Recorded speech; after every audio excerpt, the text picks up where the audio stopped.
Invitado por el Senado, el filósofo francés Gilles Lipovetsky está en México.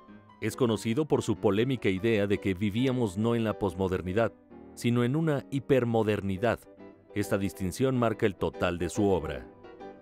En effet, j'ai proposé le concept d'hypermodernité, mais ce n'est pas par coquetterie ou dandisme intellectuel, c'est pour des raisons de fond.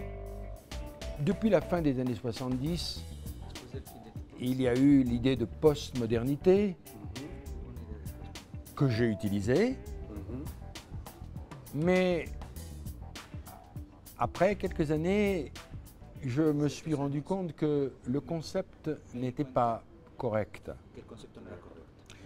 Il n'est pas correct parce que post voulait dire que la modernité était finie. Post, c'est post-mortem, c'est après la mort, Et quand on observe l'évolution du monde contemporain, on a vraiment le sentiment qu'on n'est pas post, mais on est dans une logique d'exacerbation, d'intensification des principes de la modernité elle-même. Il n'y a donc pas un dépassement, il y a une radicalisation. Para Lipovetsky, los mejores ejemplos de la hipermodernidad son la ciencia y la tecnología con su desarrollo exacerbado, el Internet como algo que no tiene fin y desde luego el mercado, un proceso que nació lentamente en pequeñas villas burguesas y que hoy permea lo mismo el deporte que la cultura.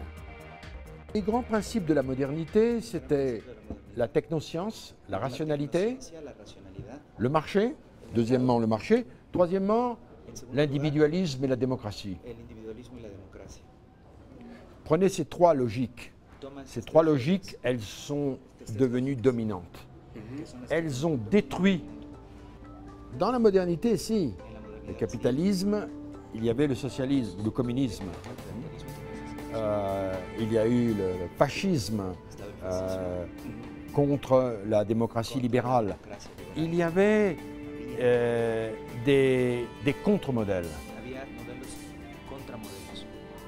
Aujourd'hui, la démocratie, tout le monde est favorable, le marché aussi avec des critiques, mais il n'y a pas de système crédible pour, avec l'idée d'un monde demain radicalement différent. Ça, c'est la condition hypermoderne. Texto de Daniel Rodríguez Barrón, Óscar Helguera, Noticias 22.